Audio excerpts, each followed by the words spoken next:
At BFGoodrich, the beginning of the 1984 motor racing season hailed yet another breakthrough in tire technology. Two Mazda T616 coupes, prepared in the shops of lead driver Jim Busby, a two-time class winner at Le Mans, exceeded initial expectations at Daytona in their first competitive event, staying on the leaderboard through the first 15 hours. Then at Miami's Grand Prix, the pair of 300 horsepower Goodrich Lolas bested most of the stellar field in the world's richest sports car race. In the Monaco-like setting of Miami, a tight, demanding course composed of city streets, the Goodrich Lolas moved steadily through the field during the 3-hour race to finish 5th and 6th.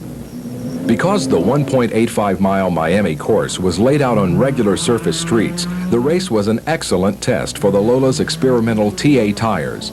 Changes from one type of road surface to another, railroad tracks crossing the course, traditional city street curbing, and excessive debris on the tight, walled course presented drivers and their tires with unusually difficult demands. The weather offered challenges too.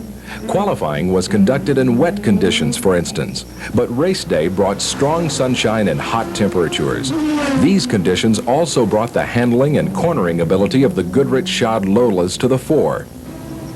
Despite a 300 horsepower disadvantage to the heavier prototypes and Porsche turbos, Pete Halsmer and Boy Haya qualified their Goodrich Lola 11th, just behind the powerful Porsche of Bob Wallach and A.J. Foyt. Busby and co-driver Rick Knoop qualified 19th in the 33-car field, between a Porsche turbo driven by Le Mans winner Hurley Haywood and a March prototype driven by Kemper Miller and David Cowart. Not long after the green flag fell, both Goodrich Lolas had moved into the top 10, and after 2 hours were running 8th and 9th. During the final hour, the reliability of their Mazda engines and the handling of the Lolas enabled the Goodrich drivers to advance to their 5th and 6th place finish.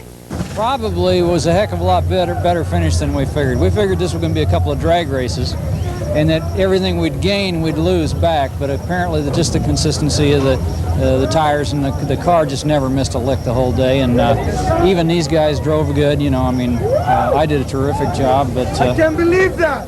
I think Jim's being a bit conservative, and this is phenomenal. To back up Daytona with something like this is absolutely incredible. The Miami race was won by Doc Bundy and Brian Redman in a Jaguar XJR5. For the Goodrich drivers, the schedule now moves to Europe, where the challenge of Group C junior competition and the 24 hours of Le Mans awaits.